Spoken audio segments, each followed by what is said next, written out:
Okey, Assalamualaikum warahmatullahi wabarakatuh. Okey, so depan mata kita sekarang ni ada sebiji Wira 1.5 carburetor. Okey, so Wira ni saya dah siapkan dengan cat baru. Abang boleh tengok kereta ni. Dia dah siap dengan cat baru warna hijau Petronas bang. So kalau abang tengok waktu tengah hari memang merelip lah color dia. So abang boleh tengok juga dekat rim dia. Kereta ni apa yang special dia, dia dah dapat dengan apa orang kata dengan sport rim. CE28. Saya dah bagi abang siap dengan CE28 15 inci. Tayar semua bunga tebal-tebal abang. Jangan risau. So kalau abang beli dengan saya Wira ni, apa yang abang dapat? Abang akan dapat tinted percuma. Fully service engine, gearbox semua saya servis siap. Abang boleh tengok pada muka depan ni bang. Biasa-biasa je bang. Yang mana saya boleh restore, saya restore. So ni masih lagi kemas, masih lagi komplit. Tak ada masalah apa-apa. Abang boleh tengok pada bahagian cermin ni bang. Berkilat bang.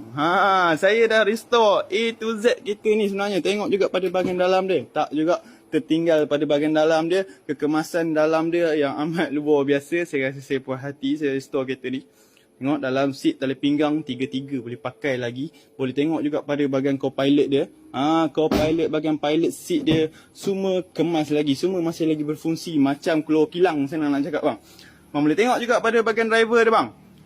Radio aircon lah yang paling penting sekali lah untuk kita kan.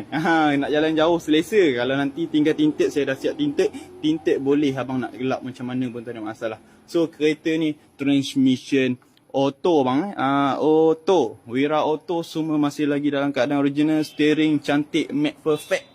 Orang cakap meter semua berfungsi dengan baik lagi. Okay, so siapa berminat dengan Proton Wira ni, boleh PM saya dekat nombor yang saya tulis dekat wall saya tu. Boleh dapatkan nombor itu, boleh WhatsApp saya, boleh call saya juga, tak ada masalah.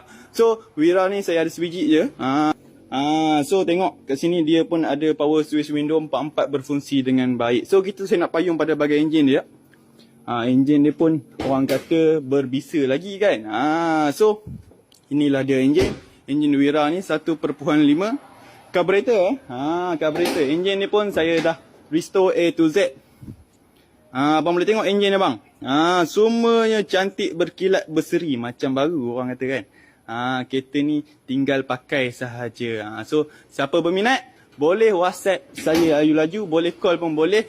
So minta maaf kalau kelewatan saya membalas respon, minta maaf sangat-sangat. Mungkin saya cuba balas secepat mungkin. Ada rezeki, siapa cepat dia dapat. Kita dah boleh keluar satu Malaysia.